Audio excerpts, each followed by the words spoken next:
10-minute countdown. Oh, We'll see. second. Okay. Go live. Uh-oh. The scheduled start. So because we had it previously scheduled, and then between Facebook and StreamYard, it'll be, I know for a fact we're live on YouTube right now.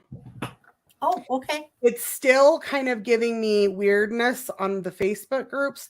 If for some reason it doesn't add those people on, I'll just share it to those pages, because honestly, sometimes it's hard for them to comment anyway. Okay, so we're just going to go for the playback. So hello, welcome to this interview of your beautiful deck. So I don't know if you noticed when I did the, I guess the event for this, I think I was kind of confused until I got the deck in my hands, because so your business is the Mystikaia, right? Yes, it is. And then the deck itself is the Mystikal Moon. Mystikal Moon. Yeah, because I had put, when I had looked for the deck on Amazon, it just said, the picture of it said Mystikaia. So I was a little bit, not like that's a bad thing, but if somebody's searching for your deck, we want them to be able to find it. Yes. What should they be searching with? The Mystikal. I have a store. Okay. This is what we want to know. What is the best place to order from, or the best place? Tell us where to buy it. The store is Mystikal Moon. Okay. So they can go Amazon there and order it. Etsy store. No, it's my Amazon store. Okay. So I will link it in this video, but just in case somebody doesn't want to go make it easy on themselves and just hit the link, which I recommend you do, they can search for your store. Yeah, they can search Mystikal Moon, or they can search for the deck name Mystikal Moon. Okay. So that's what we're going to be talking about this evening, which so I don't know if you seen the unboxing that I did and the first impressions. I'm not one that typically goes towards like more of the minimalist, and I don't know if you would even consider this minimalist, but because I'm such a maximalist, to me it was kind of minimalist, but in a very good way, and I really, really liked it and connected with it in a way that I wasn't expecting, because I'm usually very like extra, so it's a beautiful deck. And from the backs with the black and the gold gilding, which is beautiful, I wasn't expecting the gorgeous green on the images. It's like black and like an army green. So beautiful. Or what color do you think it is? Olive? It's supposed to be a gold. The deck is supposed to be black and that's definitely gold, right? That's gold, but maybe the other is like an antique gold. I like it better than the gold, only because I think it's unique. You see a lot of gold gilding, not that I have a problem with it because it's gorgeous, but that was one of the things I actually loved, is that this is not something that you see on a lot of decks. So whether it was intentional or not, I think it works. I think it makes it unique and special. So I really love the color of it. It's not in order right now because I've actually used it for a couple of readings. And I like it. And I love tarot. I collect tarot, but a deck that I want to read with is much more rare. Most of my decks, I will just thumb through and then I'll put them back up there and I won't, get them back out. So that, I'm not necessarily saying that's, it's just unique that I connected with this. So I kind of wanted to ask, when you created it, like, were you having any specific intentions for it? Or like, what was your creative or mood that you were in when it was being creative? Because it's working for me for sure. I tried to put a lot of love and care into it. And so that when people received a reading, that it was towards their good. Right.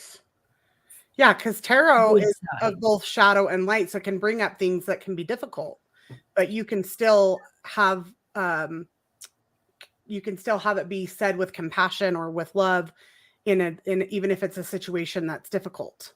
Yes. Yeah. And I think it delivers that. It's not like even some of that, like right here in front of me is the death card.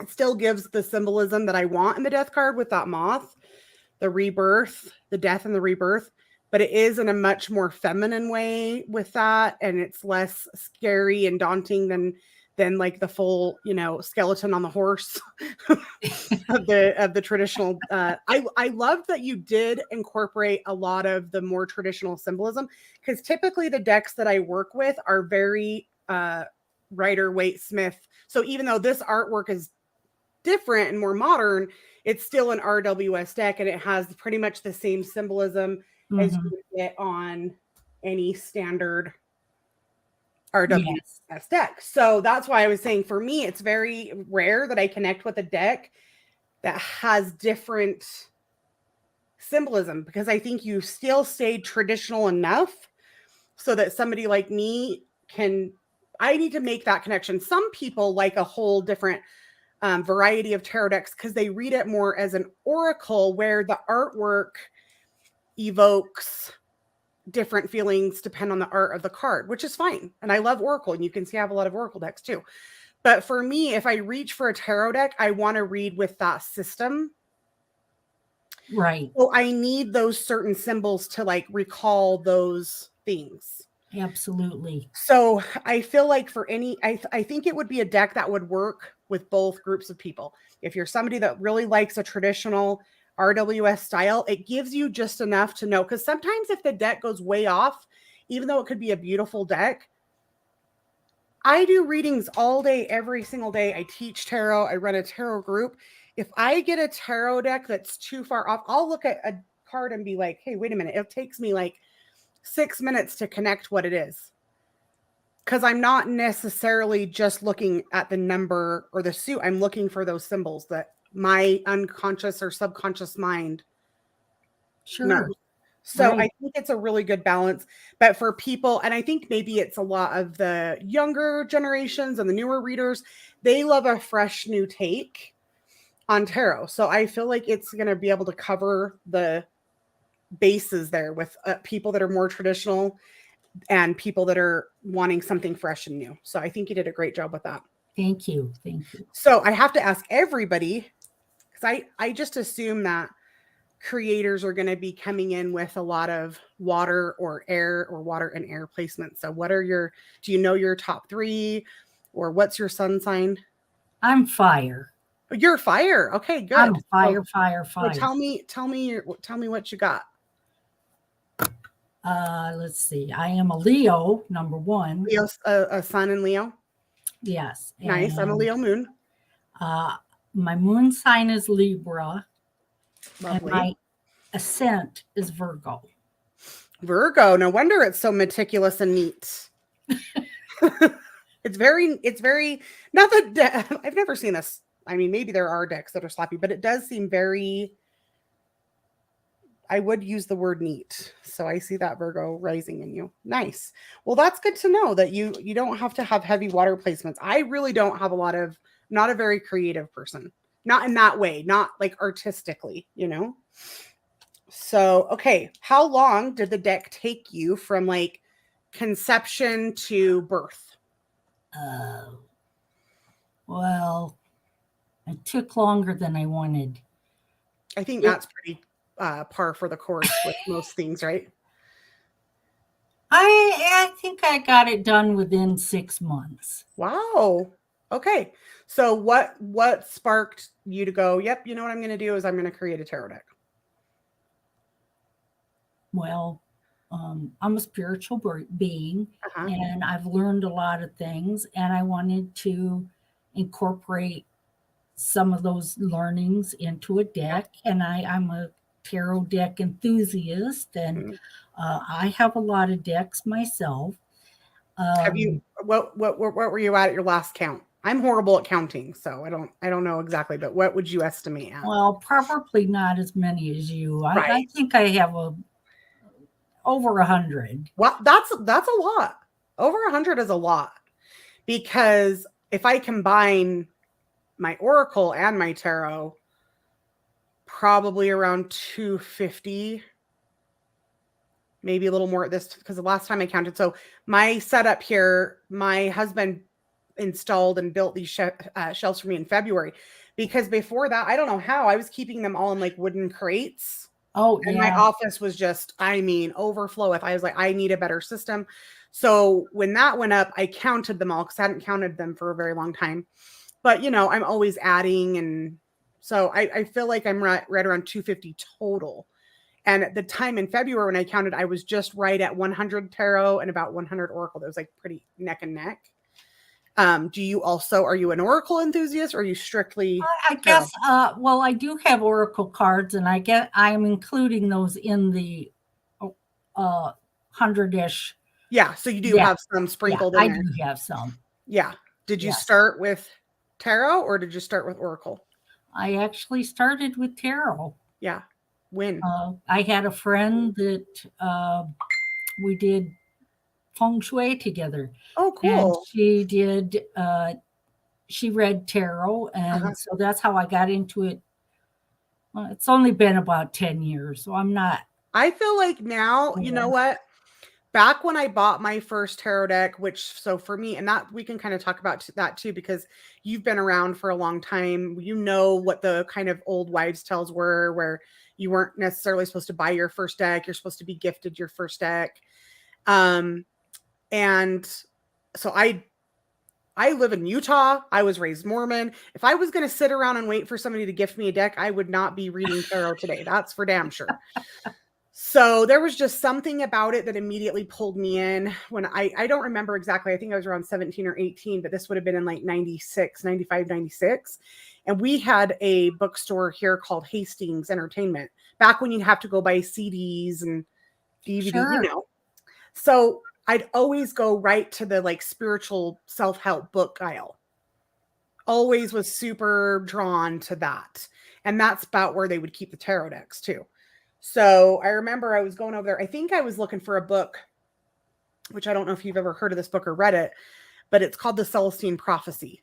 Oh, yeah. Yeah. So that was a big thing that was going around back there in the late 90s.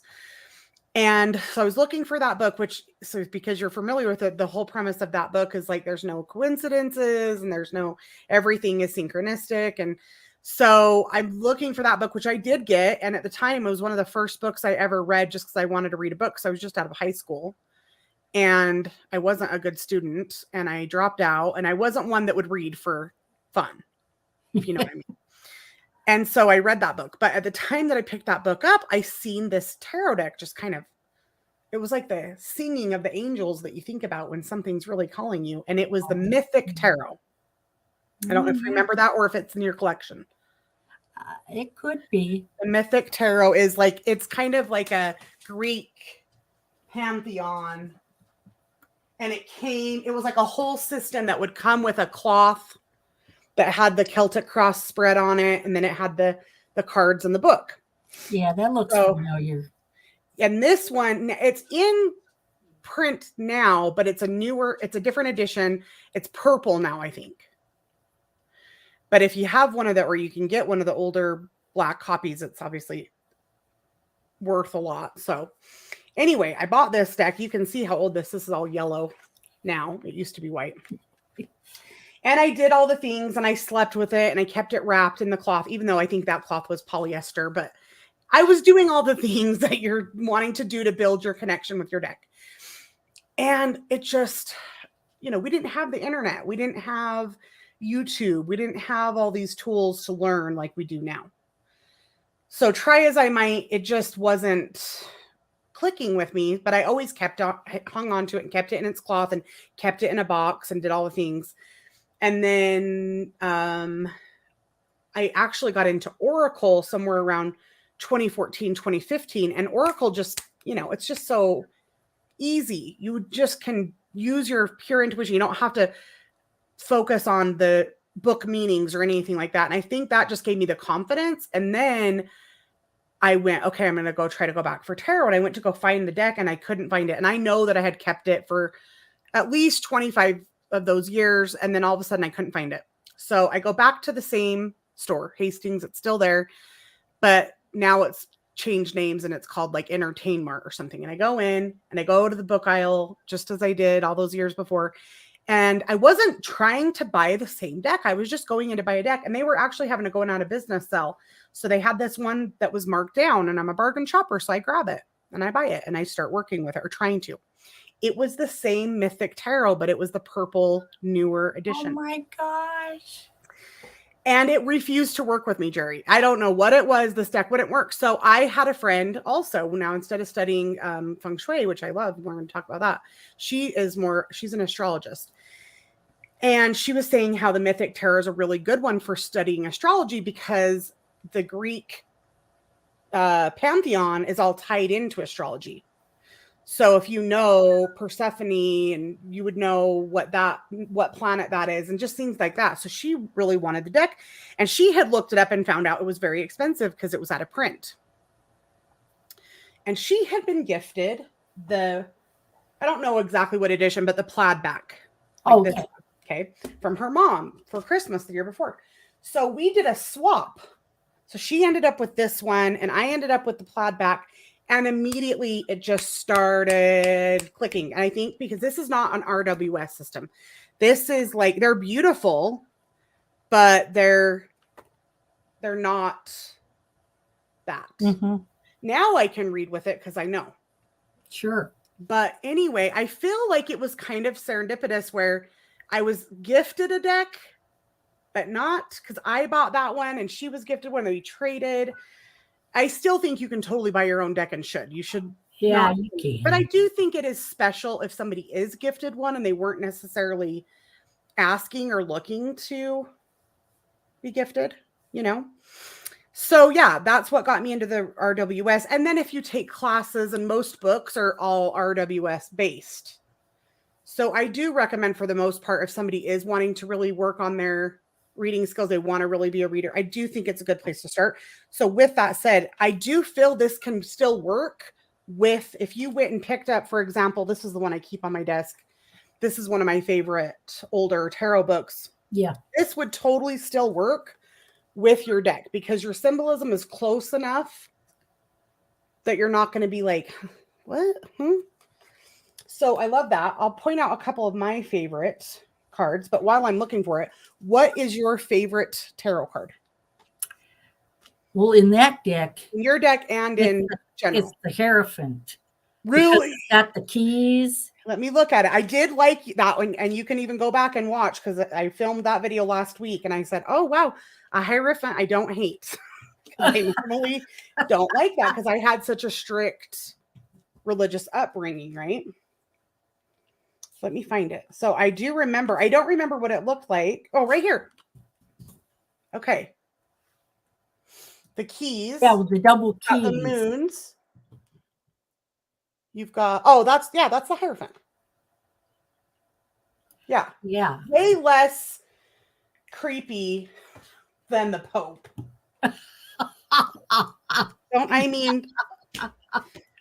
Anybody that knows me knows I am not shy about this taste for the Hierophant. Let's pull it out.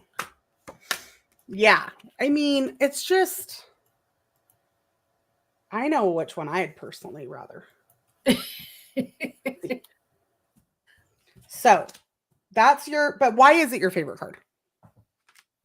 Actually, the keys have something to do with Simon Peter from the Bible. I forgot now because. Really? But yes, it does. This book, and why I like it and recommend this, if you want to go deeper on symbolism, this has a lot of that in there. So let's go back. I don't think this does mention that, but let's just check. Number 5. The keys. Let's see if it mentions the keys.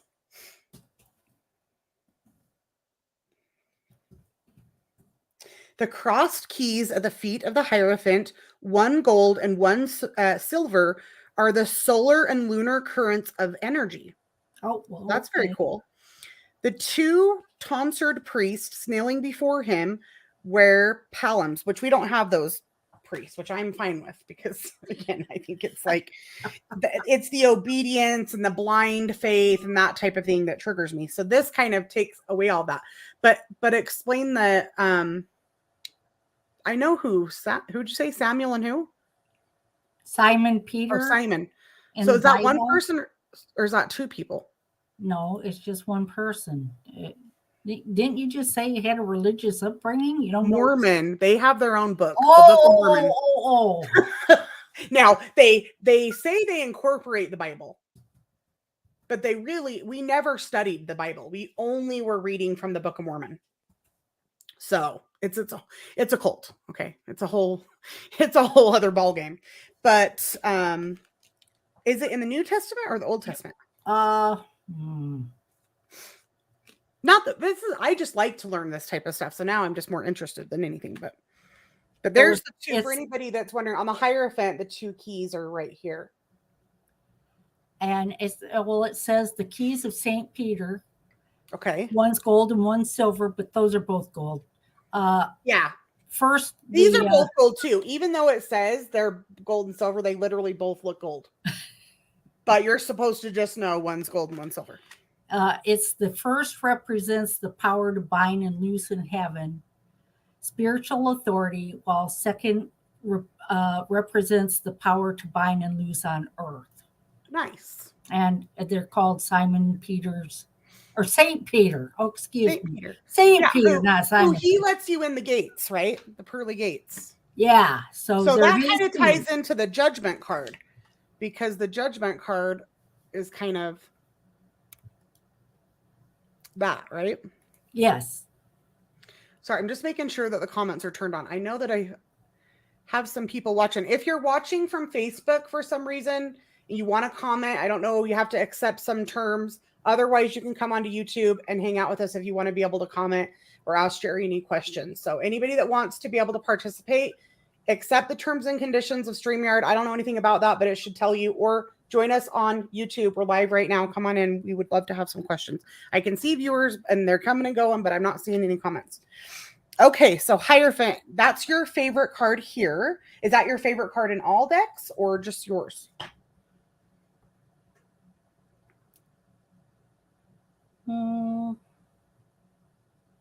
Yeah, I really like the Hierophant. Good. I'm glad, because it's not a bad card. It's just what it brings up for, because, you know, there's the higher learning aspect of it and all of those things and tradition. And, you know, there's a lot of good in the card. It's not typically a card that would trigger people, but I'm working on it and have been working on it.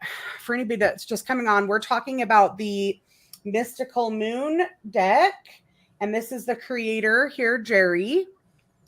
It's a beautiful deck, and we will be putting the link to it in the comments.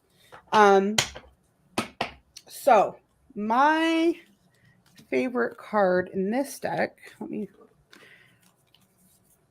I've reviewed a lot of decks lately, so I'm trying to remember. I feel like it was a minor arcana. There was one with a peahen.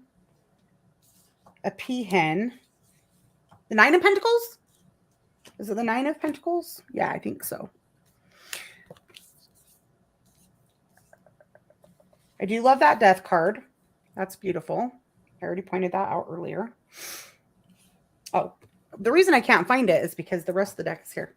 Why I'm searching for the Nine of Pentacles, and that's a card that I just love in general, because it's that woman of worth and knowing your worth and your, you know, self-value and self-confidence. And in the more standard RWS, most of the minor arcana are very masculine cards. And out of the minor arcana, the Nine of Pentacles shows that beautiful, you know, female figure. So that's another reason that I tend to like that card. But I thought it was a fun take on it. I'm pretty sure it's the Nine of Pentacles. And it has we could say peacock, but peacock would be masculine. So that's why I'm making sure to say peahen. Because I like the knights, how they're all like, you know, giving that, but like a little bit different, but still give you that like knight in shining armor type action type. The Page of Wands, that's a beautiful take on that as well. Thank you. So nice. But let's dig up the Nine of Pentacles. For anybody that wants to maybe see it before they buy it, I did a full unboxing of every card. So that'll be on my YouTube channel. You can go check it out. Love the anatomical heart of the Three of Swords. That's very cool. This is a card. I won't be surprised if this doesn't end up tattooed on many a person. That looks like a tattoo. Yeah, yeah. I mean, Three of Swords is kind of a popular card for people to get tattooed on them anyways. But where it has that anatomical heart. Now, were you trying to make this ventricle look like kind of like a cougar head, or was that intentional? Do you see what I mean? It kind of looks like a jaguar. Isn't that cool? It was not intentional. However, you know, I asked my angels and ancestors. Yeah. I work with them a lot, and I just asked them to help me. Yeah. And so if it's there, then it's for somebody. I mean, you are a Leo too, so it could be kind of like a lioness. Yes, I am a Leo. Little segment. And I'm very pro female. Yeah, me too. So I love that. Okay, but I'm getting distracted. 9 of Pentacles. I had it all in order. And then I did the reading the other night. But for that, I was just doing a reading where I was just using the major arcana, because one of the questions was what tarot archetype they needed to master. And they got the star, which the star is a beautiful card too. And I mean, I pretty much love the star in every deck. But I did love the star. But let's find the 9. What's your least favorite tarot card? What's the one that triggers you, kind of like the Hierophant tends to trigger me? Any of them or no? Do you have any that you just kind of go, ugh? Not of yours, but just in general. No. I mean, you're okay with all of them. Card. There it is. There's this 9 of Pentacles. The tarot, I mean, the Tower card can be kind of scary. Yeah, for sure. But then you also know, okay, well, this is bad as it's going to get. So we can only go up from here, right? Exactly. Yes. But I just love that because it still had that divine feminine. And also I like it because if you would have done like a color deck, you most likely would have wanted to have colored in the feathers, but a peacock with the colored feathers is the boy, the peacock. Right. The peahen doesn't have all that color. So I think it is perfect because this is a black and gold deck. You didn't have to add in all the purples and all the whatever. Because when you see a peahen in person, you're like, oh, that's kind of sad because it doesn't have all the beauty that the peacock does. Right. Because her value is in something else. And because in the modern world that we're in, we tend to, as women, put too much value on our physical appearance as though that is what makes us valuable or not. Yeah. So I love that this is just the black and the gold, so that it takes all that away, but you can still see the beauty in it. Yes. And the value. Yeah. So that, I loved that card. Good job. So it's just a gorgeous deck. And again, I would consider it more on the people who are maybe into a little bit more simplicity, but you know, it's not to people that are minimalist. They probably don't agree with me, but I usually go for maximalism. So it's nice to have something that's not overly busy, you know, like sometimes people just load too much into the card because they're trying to hit certain marks, but I feel like this is a good balance. I loved in the Suit of Cups, the theme with the koi. Yeah, I really liked it. So that was all of the court cards, right? Yeah. But I feel like we've seen it in a couple other. There's the ace. Or is that one just maybe that one's not a koi? It might not be a koi. That's more like a Pisces, like the fish that you see in the Pisces symbol, which I don't know what kind of fish that is actually. But in the Queen of and King of Cups, we've got these koi. I know there is some specific symbolism in the Japanese like art culture of koi. I don't necessarily remember exactly what it is, but I know that there is special significance. I think it's kind of similar to a lotus because like the lotus comes from the mud and then grows, and koi I think kind of have that similar symbolism because they're kind of known as like junk carp type fish. but they're beautiful. So it's kind of like coming from like a phoenix, you know, rising from the ashes type of a thing. I think I could be wrong. The other card I loved was the Three of Wands because I loved this crystal ball. Yeah. And the other point that I pointed out in this, it's got that crystal ball, which is totally new and modern and cute, but it had the traditional symbolism of the ship, because the meaning of the Three of Wands is the ships coming in, and your whatever it was that you were trying to plan or manifest is coming to fruition. Yes. So it's like the crystal ball is the Two of Wands, because the two of Wands and Three of Wands are so similar. A lot of people struggle with that. I did for the longest time. So it's like the Two of Wands is this crystal ball where you're planning or you're looking into the future. You're trying to decide what it is. And the Three of Wands where it's finally here. It's coming to fruition. So I thought that was so cute, but yet like spot on for the meaning of the card, you know? The Lovers. This also, it looks very tattoo. Yeah, it is. Like, which obviously I have a lot of tattoos, so I'm into that aesthetic. But traditional, you know. Beautiful. Okay, so gorgeous deck. Well done. Are you in the works of creating anything else? Even if it's not a tarot deck, books, oracle, like what's next on your, what is in your Two of Wands right now? What are you thinking about planning or doing? Anything? Oh yeah, well, once I catch up with from all this. So when did this deck launch? In mid-September. Oh wow, so it is pretty recent. It's brand new. Yeah. Okay. It's still in the baby infancy stage. Yeah. But if somebody was to go and order it, are they able to get it, or is there like a wait on it right now? No. Okay, so it's available. Fully available. Did you do a Kickstarter? I don't think you did. How come? Not that that's bad or good. I'm just curious. Like, what would have somebody decide to do it? Just like, seems like a bigger risk to just go out on your own. I guess I'm a big risk taker. You got all that fire. Yeah, it didn't occur to me to do a Kickstarter. I said, "Oh, yeah. I can do this. Let's right." go. Yeah, awesome. That's amazing. I, you know, haven't ever created a deck. I've talked to a lot of creators. We've got a lot of creators in the group.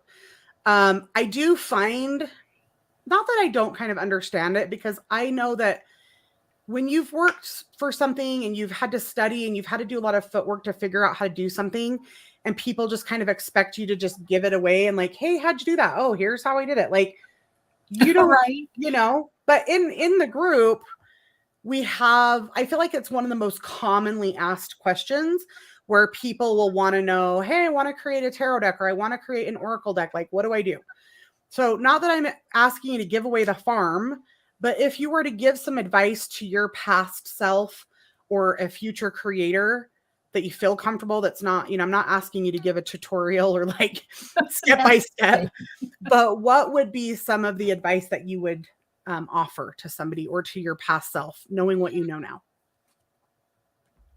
Well, I'll say for me, I have friends that I have 3 or 4 friends that are tarot people. Uh-huh. And so they did give me some insight into some of it. Right. So speaking from, if you're a person that's more of a tarot enthusiast versus an actual reader.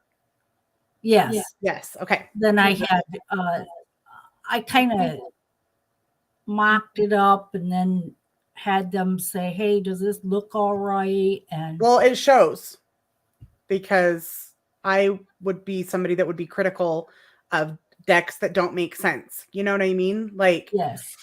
So I think you did a good job with that. So that's important. And you're glad you did that. And you would recommend that somebody make sure they do that. Yes. Or hire a coach even. I also had a coach. Oh, okay. So like a coach that helped with tarot, or a coach that helped with deck creation? It was more like a coach that was helping. The coach helped me put together my Amazon store. Oh, So it like a could business get, coach. yeah, it was a Yeah. business coach. Nice. Okay. Good. Yeah, So I'm kind of horrible at business. I tend to think people like us that are more on the magical side of things. So I guess that way I'm creative. That's not our strong suit, is the matrix, right? But you got to put it in the matrix to get it out there. Right. So The that's what I needed. infrastructure. That's what I needed the most help with, is getting it to the store, Yeah. Right. building the store, getting it into the store. Now you've got that done. Now we need to get it to the people that need to know about it. Yes. So that's hopefully what this is going to do. And of course, that's going to grow with time. You know, we put something out there. Sometimes you could have something be on the internet for months and you'll think nothing's going to happen. Then all of a sudden it goes viral. Exactly. You know? It might take a few minutes to get going, but then it will. Yeah. I think there is something to be said about a lot of times when, because this is, I don't know if you follow any decks that are on Kickstarter, or if you've ever gone to look. So a lot of decks become, do you know what Kickstarter is? That's okay if you don't. I'll explain these things to you. So Kickstarter, that's okay. I think it'll be, could be helpful for you to know, because I don't think it would be too late if it's something that you wanted to do. So it's called crowdfunding. So it's a website that you can go to, and most people don't even have a physical deck yet. They only have the workups of the art that they're going to do. They launch it on that website and they'll say, for instance, I need $10,000 or I need $15,000. So you're essentially getting your funding up front before anybody gets their deck. But you're already steps ahead because you already have a physical deck that you could show. Like a lot of people will launch a Kickstarter and they only have maybe 5 or 7 of their major arcana cards done. That's it. That's all they can show. And me as a consumer, I just have to hope the rest of the deck's going to be good. You know, and the how it works is that typically these creators will launch that deck, and then there's like a finite number of them. And so it's kind of like, oh gosh, that deck, you know, I wish I would have got that deck when I was on Kickstarter. Are you familiar with the Lightseers deck by chance? No. By Chris Ann. Here's the box, but I'll show you a couple of the cards. So she was a creator like you, and she went out and did a Kickstarter. This deck went viral. Like we're talking, and then Hay House picked it up. So this original deck that was from her Kickstarter campaign is worth probably around $500. What? Yeah. Because you can never go back and get the original Kickstarter version. So not only does it, like, people want to buy your deck because it's beautiful, they know that if it really gets popular, it's going to become valuable. So people who just collect decks like me, even though I read, most of my decks are collectors decks. Mm-hmm.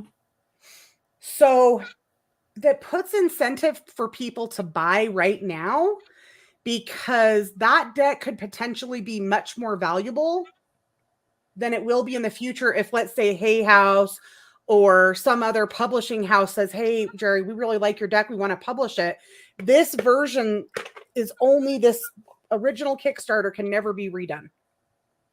So there's like incentive for people to buy it. And then you get your funding up front. So like I said, there's less risk for you. Like, let's say it didn't get funded, then you don't create the deck. Now you've already got it created, so you really don't have anything to lose. So I could still put it on Kickstarter? Yeah, you could totally still put it on Kickstarter. You may have to then go make sure you get a bunch more printed, because you don't have to disclose this if you don't want to. But my point with this is sometimes if people know there's only 200 copies of this, they're going to go buy it because they want to make sure a lot of the reason that tarot is so popular and there's so many decks is because people are hoping that they get the next one that's going to be very popular and rare, because then it becomes a lot more valuable. Interesting. Thank you. Yeah. So you should look into, maybe jump on YouTube and type in how to launch a Kickstarter tarot deck or oracle deck, I do believe there are some coaches that are coaching that nowadays. There was one in Australia that I was actually going to work with. Not for me personally, because I really don't have any desire to create a deck, but I wanted to see if she wanted to collaborate and come into my group and offer classes to people that wanted to learn from her. So anyway, but she got busy. So I don't have any that I could recommend from personal experience, but I know there are people out there that could help you with that. But I honestly think you could probably figure it out. Because you've already done all the hard stuff because your deck's already here. Yes. So if you wanted to sell a bunch more, you could kickstart it, get the money in your hand up front, then go find another printer or stay with the printer you're at and then print. You know what I'm saying? Because you're guaranteed those are sold. Awesome idea. Yeah. Yeah. So a lot of the creators I work with are Kickstarter creators. That's why I asked that question. So it's not that it's bad that you're not, but I feel like there could be a big opportunity there for you that you didn't know about. Okay. Thank you. Yeah. Yeah. Because, hey, I mean, I hope that people in our group or my YouTube or whatever following are going to find it and buy it. But even if all 600 plus people in my group went and bought it, which would be amazing, but if you get it on Kickstarter, we're talking thousands. Wow. Okay, cool. So I would recommend you look there. So yeah, Light Sears is one that so glad that I bought. It's available now on Hay House. So Hay House picked her up. Now she's created several more decks. I'll just show you the Fool card because I bet you might find that it's familiar. Have you seen that? Yes. Yeah, this is the Light Sears deck. And now it's a mass market Hay House product. Wow. Cool. But originally was a Kickstarter. So this original one, because I have both the original and the Hay House version. I was going to show you the difference, but I don't know where that's at right now. Another one is like Annabelle Wen has created a lot of different versions of the the Spirit Keepers Tarot. Yes. So far, none of hers have gone mass market. They have only all been Kickstarters. So this one's probably worth about $500 to $600. I've got her Vitruvian that's probably worth around $500. I've got her Revelations that's going for about $300. And I was smart. And on that one, I bought 2 copies, one for me to keep and one to resell. So a lot of people are buying multiple of your decks because they want to keep one and they want one to keep when it goes OOP or out of print.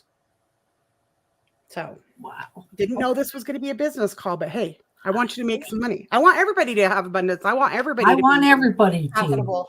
I want everybody to win. Trust me. Yeah, that's exactly my sentiment. Yeah. Everybody gets to win. So maybe you'll look into it and it won't be for you, but you never know till you go look.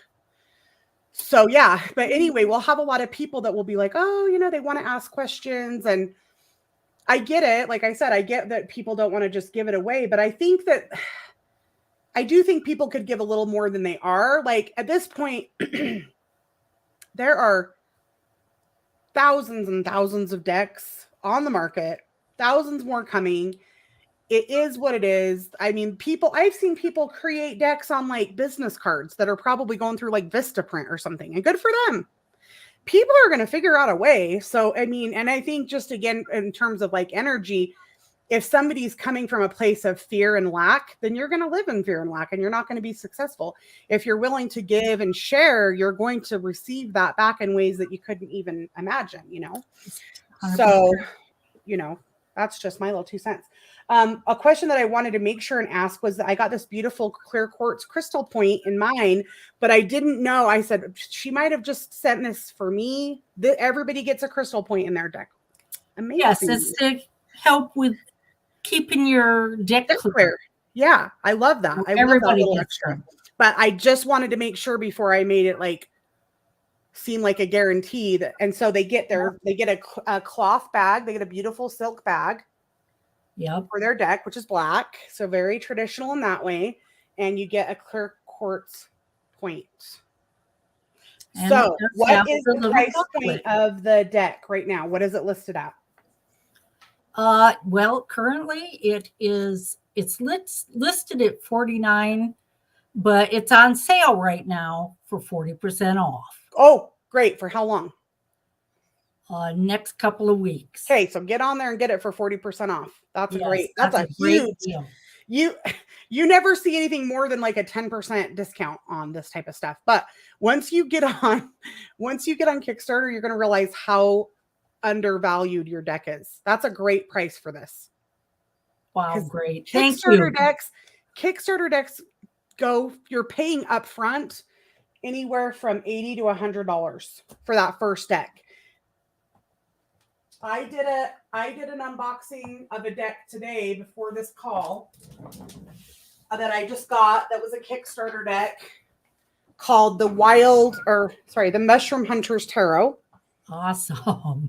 And I think I paid just over $100 for this deck. But I know that in maybe 6 months from now, it could be worth $200. And even if not, he deserves.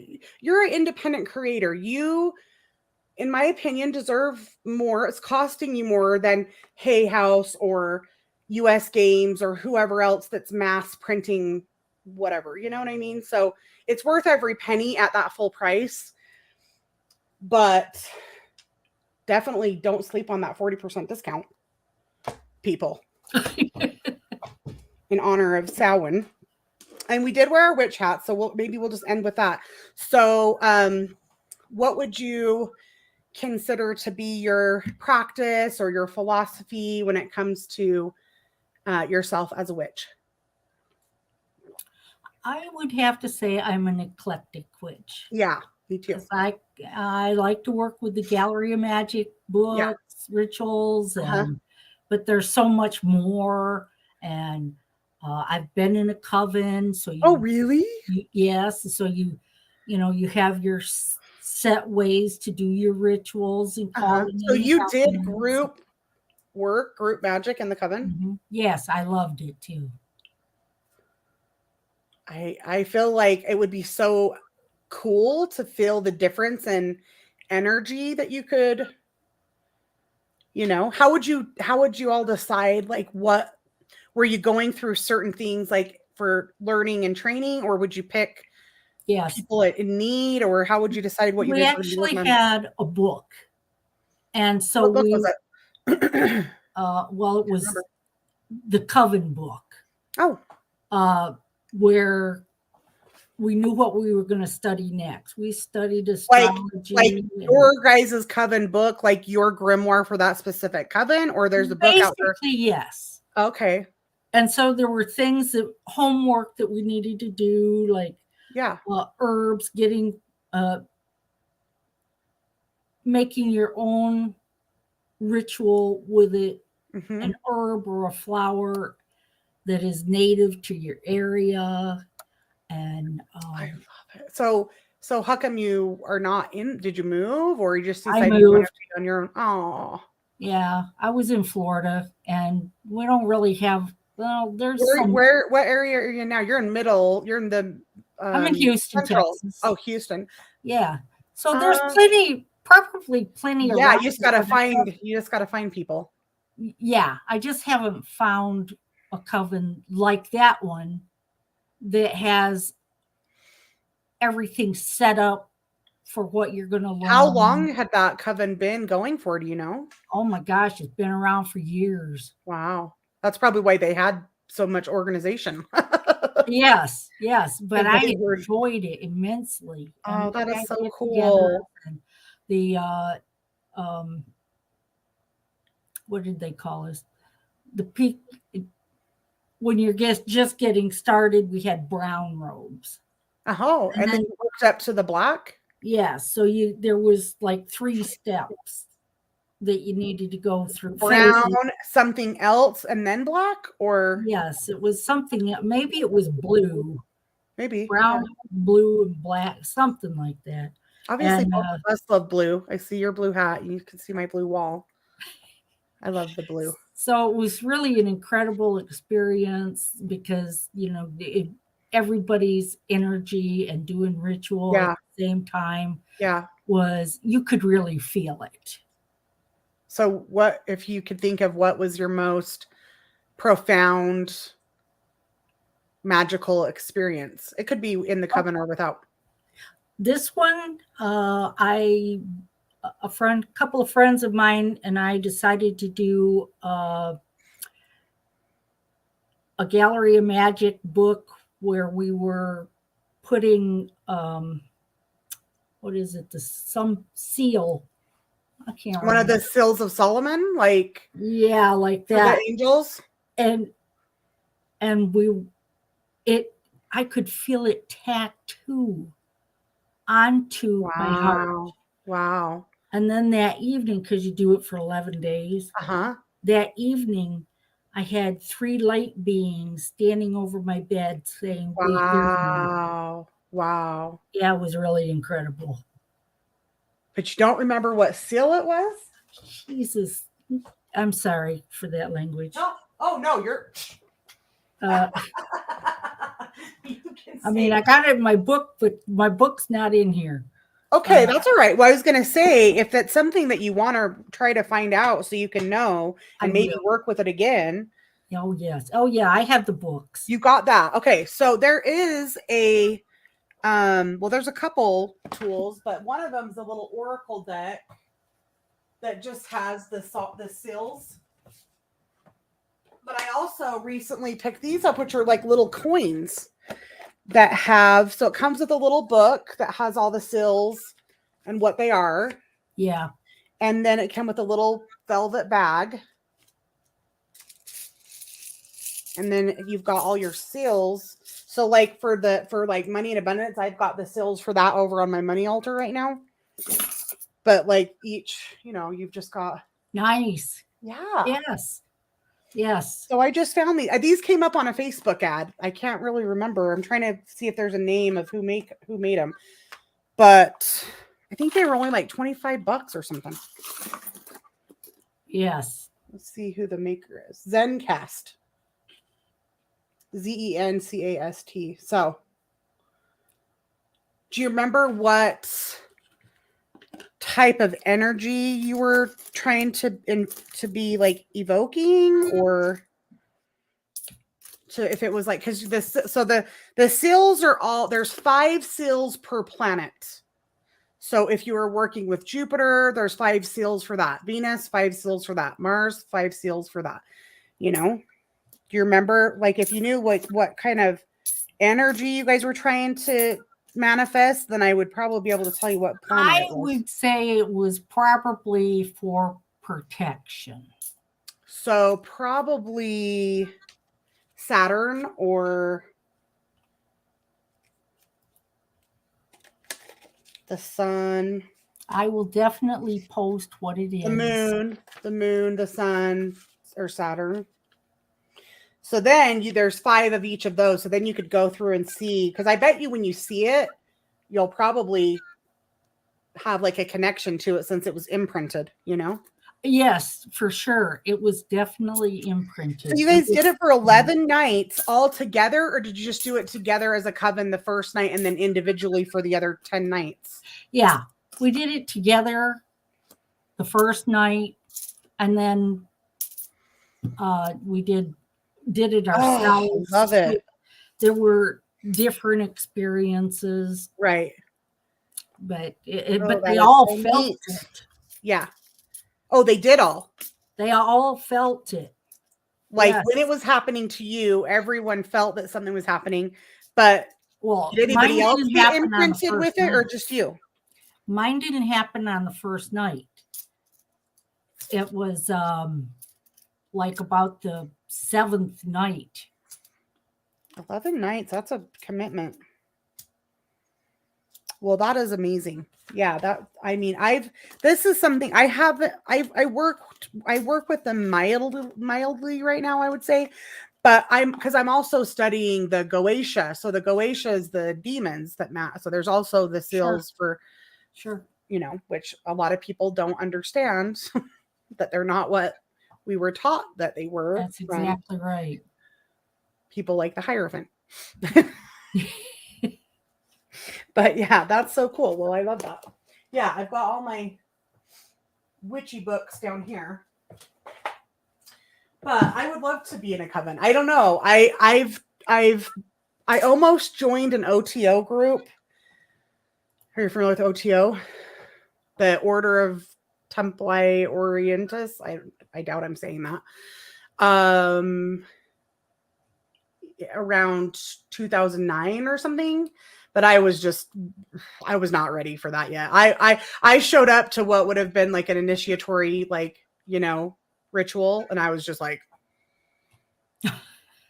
I didn't understand the duality and polarities, and I didn't understand yet. So to me, I seen all the black and I seen all the ritual and just thought, it just kind of blew my mind. But anyways, that's more of a co-ed group too. It's not just a group of women, Mm-hmm. So, okay, well, is there anything else you want people to know about your deck, or you want them to know about you? In these last couple minutes, I'm just going to show a couple more cards. No. Summarize. I think you should just enjoy the cards, enjoy the the messages. Oh, it will probably be helpful for you if I go leave an Amazon review for you, huh? Oh, well, that would be good, but I don't know if they'll accept it right now. How come? If you haven't purchased a deck, shit. They're making people wait. If they're only accepting verified purchase ones right now. Because I was going to say I could even upload the video. Oh yeah, that'd be cool. Okay. Well, I won't keep you all night. I hope that how's your friend doing? Because you said you had to take your friend to the doctor. Oh, yes. Do some magic for them? Yeah, it's chemo. Yeah, so, I wish I could do some magic for him. Yeah, let's think. Maybe working with Venus because of Taurus. I think health with Taurus, and also Virgo, which is Mercury. Yeah. So you could look at the seals for Mercury and pick one out that would be for healing. Right. And I think the moon would probably have one as well. But that's where I would look for them. Did you join? Are you in the Oracle Obsessed group or not? You should join us there if you're not. Okay. Well, good. Yes. I'm glad you're in there. And I hope to see you on Kickstarter one day. Yeah. Even if maybe you'll create an Oracle deck or something, or another tarot deck. You never know. You never know. Thank you so much for... yeah, you're so welcome. It's a beautiful deck, you guys. 40% off for, we're not sure exactly, maybe 2 weeks, maybe not. So we don't want to lie. It also has a little booklet in there. Oh yeah, the guidebook, which I go in depth on all of this on the unboxing, but the book is great. And it has both the reversed and the upright. I'm a reversed reader, so I love a deck. So I love how you chose the back. You were smart that it could be either way. I don't like a deck that I can tell looking at the back of it if it's upside down or not. Down, right. So yeah, it's got everything that you need to get started. And I feel like it works really well with any other Rider-Waite style book, even though it gives you a little bit more flair. Those are just brief. But like I said, the symbology is still there enough that you're going to be able to use any of your traditional other RWS books with it. So, well, tell your friends they did a good job too, helping you out. They whatever edits or advice they gave you were good, because the deck is absolutely beautiful. And it was just so fun to talk to you and wear our little witchy hats. I hope that you have a blessed Samhain and a good, just great season and connecting with your ancestors and everything. So I'll let you get going back to your life. I will have this posted if for some reason you don't see it. So it could take a couple hours to upload to YouTube. But anyway, sure, no problem. Thank you so much again. Yes, you're welcome. Okay, good night, honey. All right, good night. Bye.